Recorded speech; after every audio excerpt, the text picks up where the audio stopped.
সকাল হলেই কাজবাজ কিছু নেই, ভিডিও করতে থাকি, ভিডিও ছাড়তে থাকি।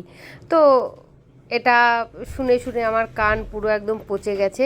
হ্যাঁ, দেখে কি মনে হয় ঘুম থেকে উঠেছি তো এত ভালো। আমার তো সারাদিন 100খানা কাজের লোক আছে, তো আমি কেন কাজ করব, তাই না? আমার কাজ করার কোনো প্রয়োজন পড়ে না। তাই জন্য আমি সারাদিন খাই, ঘুমোই আর ভিডিও বানাই। আমার বরের তাতে কোনো আপত্তি নেই, আমার বাচ্চাদের কোনো আপত্তি নেই। আমি সারাদিন ঘুমিয়ে থাকলেও আমার বর একটা বারের জন্য বলবে না কী গো উঠলে না কেন, রান্না করবে না বা খেতে দাও। কারণ আমার বর জানে যে কোন সময় কোনটা কি করতে হয়। দেখো, কাজের লোক রাখা ছিল, তারাই সব রান্না বান্না করে দিয়ে যাচ্ছে, আমি শুধু বকবক করছি আর কি। তো আজকে যাই হোক একটু মজা করলাম, রান্না করেছিলাম মিষ্টি, উচ্ছে, করলা ভাজা, আলু ভাজা, এদিকে লাউ চিংড়ি কুমড়ো ভাজা বসিয়েছি। আর ইলিশ মাছ নিয়ে এসছে। জীবনের সব থেকে যদি কোনো দিন ভালো বাজার করে থাকে আজকে আজকে মাছটা ভালো এনেছে। নাহলে প্রত্যেক দিন বাজার করে আনলেই আমি চিৎকার করি। আজকে মাছটা দেখেও আমার খুব পছন্দ হয়েছে। তো মাছটার ওয়েট ছিল 1 কেজি 350। আর মাছটা জানি না খেতে কতটা স্বাদ হবে। এটা নিয়েছিল 2000 টাকা করে কেজি।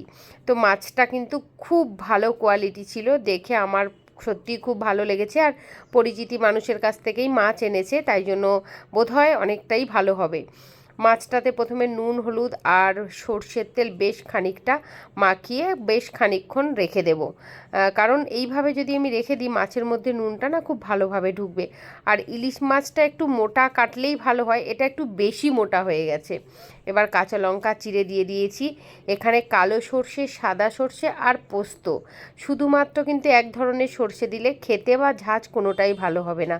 তার সাথে একটু পোস্ত দিলে কিন্তু স্বাদটা আরও বেড়ে যায়। দিয়ে তার উপর দিয়ে আরও কিছুটা সর্ষের তেল দিয়ে কিন্তু আমি লো ফ্লেমে ঢেকে ঢেকে রান্নাটা করেছি।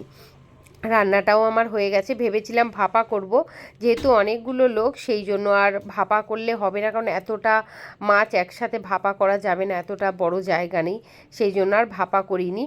আর কয়েকটা পেটি এই যে রেখে দিয়েছি নুন আর হলুদ মাখিয়ে, হালকা হালকা ডিম হয়েছে।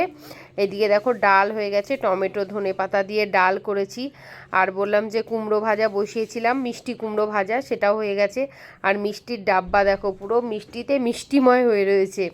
আর এই যে ইলিশ মাছটা ভাজছি, বলো দেখে কি মনে হচ্ছে স্বাদ হবে, তাই তো? অনেকটা তেল বেরিয়েছে। গরম গরম ভাত, কাঁচা লঙ্কা আর ইলিশ মাছের পেটি ভাজা, এরকম মানে সত্যি এই বর্ষার দিনে যে কি মজা লাগে। এর সাথে যদি খিচুড়ি হতো ভালো হতো, কিন্তু আমি সাদা ভাতের সাথেই কিন্তু এরকম ইলিশ মাছের তেল আর ইলিশ মাছ দিয়ে খেতে ভালোবাসি। যাই হোক, রান্নাবান্না কমপ্লিট করলাম। এবার দেখো এই গ্রিলগুলোতে এত তেল প্রত্যেক দিনই মোছা হয়, কখনো লোকজন বেশি হয়ে গেলে মোছা হয় না। যেমন দুদিন মুছতে পারিনি, বাড়িতে একটু গেস্ট এসেছিল। তো পরের দিন যখন মুছছি তখন দেখলাম এমন তেল কাস্টে হয়েছে কি আর বলবো। ওই জন্য প্রতিদিনের কাজটা প্রতিদিন করে নেওয়াটাই আমার মনে হয় অনেক ভালো। যাই হোক, সব কাজকর্ম হয়ে গেছে। এবার দেখো চান দান করে এসেছি। আজকে তো ইলিশ মাছ ভাজা দিয়ে ভাত খাবো, আজকের মজাটা আলাদাই। শরীরটা একটু কদিন ধরে খারাপ যাচ্ছে, বললামই তো তোমাদেরকে যে একদমই ঘুম হচ্ছে না, সেই জন্য মাথা ভিজিয়ে স্নান করছি, তবুও কোনো কিছুতেই কিছু হচ্ছে